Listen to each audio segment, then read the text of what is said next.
এটা হচ্ছে রাজবাড়ির আসলে অংশ, পুরোটাই কিন্তু আপনার রাজবাড়ির অংশ। পুঠিয়া রাজবাড়ি চলে এসেছি।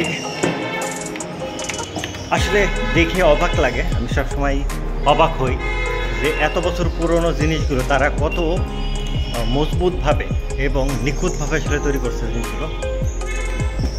সিঁড়িগুলো আসলে কাঠের, এগুলো অনেক বছর আগের, তারপরেও এখনও নষ্ট হয় না এই কাঠগুলো।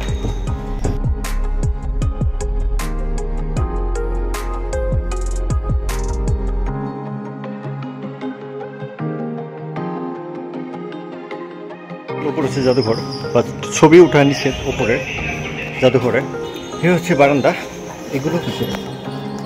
এগুলো হচ্ছে লোহার, এগুলো হচ্ছে কাঠ। কাঠগুলো এখনও অক্ষত অবস্থায় আসলে আছে। লোহাগুলো আছে, লোহাগুলো আসলে এখনও নষ্ট হয়নি। আর কি মোটা করে পিলারগুলো আসলে করছিল।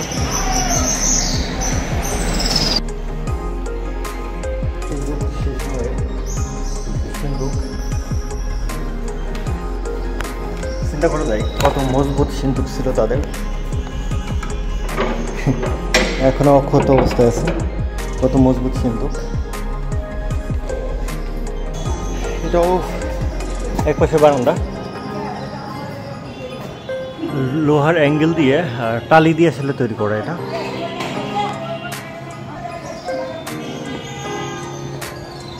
আগে যে রাজবাড়ি, রাজা, শুধু টিভিতে দেখছি আমরা যে রাজবাড়ি রাজা, আসলে রাজা এখন আমরা দেখতে পাই না, জাস্ট বাড়িটা আছে এখন আসলে অক্ষত অবস্থায় আসলে আছে। রাজবাড়ি, রাজা নাই, শুধু বাড়িটাই আছে।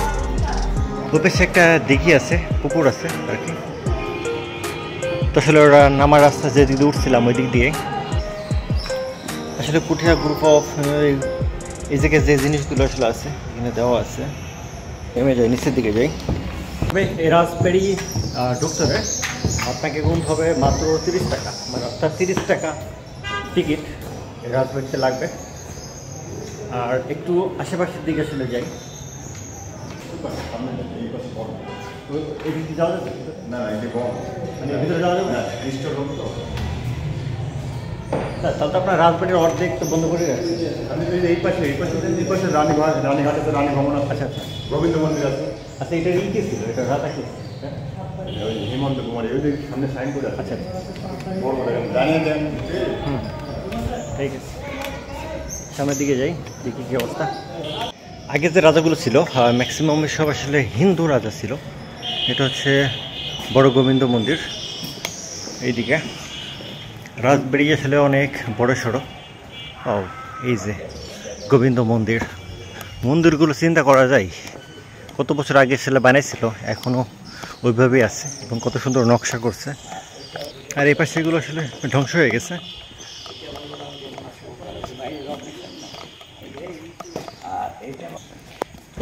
বয়স কত এটা রাজবাড়ি? এটা 1616, এটা এটা আর ওইটা হলো 1823 থেকে 1895। ও আচ্ছা আচ্ছা, এটা 1616 সালে নির্মাণ করা হয়েছে। এটা বুদ্ধদেব, এটা মহাভারতের কাহিনী। পঞ্চপাণ্ডব, যুধিষ্ঠির, ভীম, অর্জুন, আচ্ছা আচ্ছা, নকুল, সহদেব, কুরুক্ষেত্রে যে যুদ্ধ হয়েছিল অর্জুনের সাথে, এটা। ও মানে ওই যে খুদাই করে আছে না? হ্যাঁ হ্যাঁ। আচ্ছা আর এটা হলো বৃন্দাবন থেকে মথুরা, কৃষ্ণের জন্মস্থান। আচ্ছা, কৃষ্ণ কদম গাছে ঢালে আর প্রিয় ভক্ত হলো গাবি। ও কত সুন্দর করে। এটা বকাসুর বধ, মানুষ গিলে গিলে খায়, যে কৃষ্ণ ঠোঁট ধরে মানুষ বাইর করে নিচ্ছে। আচ্ছা আচ্ছা, এটা পাবেন নন্দ ঘোষ, যত দোষ নন্দ ঘোষ বলে না। আচ্ছা আচ্ছা, গাবি দুয়াচ্ছে, ছানা, ক্ষীর, দুধ যা লাগবে। আচ্ছা আচ্ছা, এই ভান্ডার ভিতরে আছে আপনার ঘোল। বুঝতে পারছি। আসলে বিভিন্ন কাহিনীর ইনারা নকশা দিয়ে আসলে ই করছে, আর এইটা ফুটে তুলছে। এগুলো আসলে ধ্বংস হয়ে গেছে। রাজবাড়ি ভিতরে একটা অংশ আছে, সেটা আসলে বন্ধ করা। আচ্ছা যাই হোক, উপরে মন্দির আসলে যেমন হয় এরকম আর কি। অবশ্য জায়গাটা কিন্তু দেখার মতোই, কিন্তু প্রবলেম যেটা হয়েছে আমার সময়ের খুব অভাব। এখান থেকে আমাকে এখন নাটোর হয়ে, কুষ্টা হয়ে, তারপর হচ্ছে বামন্দি পর্যন্ত যেতে হবে। সেজন্য আসলে আমার অনেক সময়ের প্রয়োজন। এখন বাজে হচ্ছে 5:06, অর্থাৎ কিছুক্ষণ পরে আজান দেবে। সো বাসা যেতে অনেক রাত হয়ে যাবে। তো সেজন্য মূলত খুব শর্ট টাইম আসলে আমি একটু ঘুরতেছি। এটা হচ্ছে রাজবাড়ির আসলে অংশ, পুরোটাই কিন্তু আপনার রাজবাড়ির অংশ। আর বোঝেন তো যে আগে রাজা বাদশাহ যারা ছিল তাদের জায়গা তো আসলে কম ছিল না, তাদের অনেক বড় এরিয়া নিয়ে তাদের রাজ পরিবার আসলে রাজমহল সব মিলাই পরিচালনা করা লাগবে। আর একটা দেশ শাসন করা লাগতো তাদেরকে। সুতরাং রাজবাড়ি করতে হলে অবশ্যই অনেক বড় সড়ো করে আসলে করা লাগবে, যেহেতু সেখানে সৈন্যবাহিনী থাকবে, তারপরে আত্মীয়স্বজন সব থাকবে, ভাই ব্রাদার যারা আছে তারাও এক একটা রাজমহল, সেজন্য আসলে মূলত অনেক স্থাপনা থাকে তাদের। আচ্ছা, মূলত এটা একটা বড় দিঘি, অনেকটা আসলে নদীর মতোই লাগতেছে দিঘিটা না, মাঝখানে কি করা আছে একটা দিঘি, আর দিঘিটা চতুর্পাশে হলে ঘেরা, আর ওয়ালগুলো আসলে অনেক বড় ছিল আগে।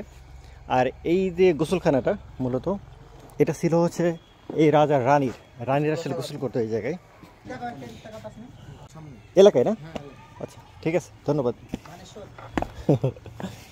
হ্যাঁ চাপাই না?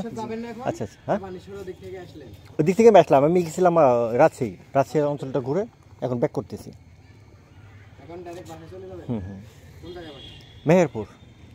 আমার চ্যানেল আছে ন্যাচারাল বাইকার, ঠিক আছে, আমি ট্রাভেলার। Okay, thank you. এদিকে একটু ঘুরে আসি। দেশে যতগুলো প্রাচীন স্থাপনা আছে তার ভিতরে এটা আসলে একটা অন্যতম। তো এগুলো আসলে আমার মনে হয় মেনটেন্যান্স করা প্রয়োজন, কারণ মেনটেন্যান্সের অভাবে অনেকগুলো ইট খসে খসে পড়তেছে, মানে আস্তে আস্তে আসলে ধ্বংস হয়ে যাচ্ছে। তো সরকারের অবশ্যই উচিত এটার প্রতি একটু খেয়াল দেখা এবং এটার একটা মেরামত করা, তাহলে বাংলাদেশের যে প্রাচীন যে স্থাপনাগুলো আছে সেগুলো আসলে অক্ষত অবস্থায় থাকবে যুগের পর যুগ ধরে। এটার রাজবাড়ির বয়স হচ্ছে 500 থেকে 700 বছর এই পুরোটা।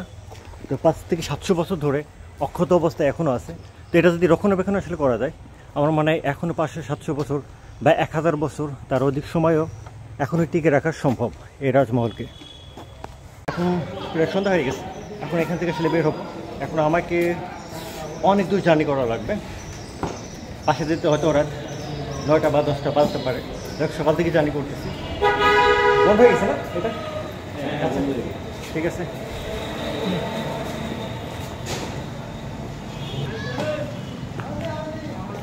ওকে, এর থেকে এখন বের হচ্ছে, রাজবাড়ি থেকে বিদায় নিচ্ছে। আর এই জায়গাটার নাম হচ্ছে পুটিয়া।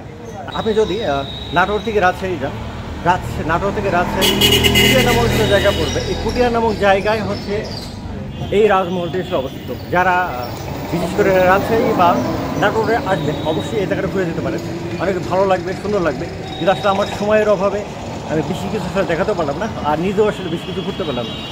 যেহেতু এলাকায় আসছি সেহেতু এই জায়গাটা যদি না দেখি আবার খুব বসে নাই, তো সেই জন্য মূলত এই জায়গাটায় আমার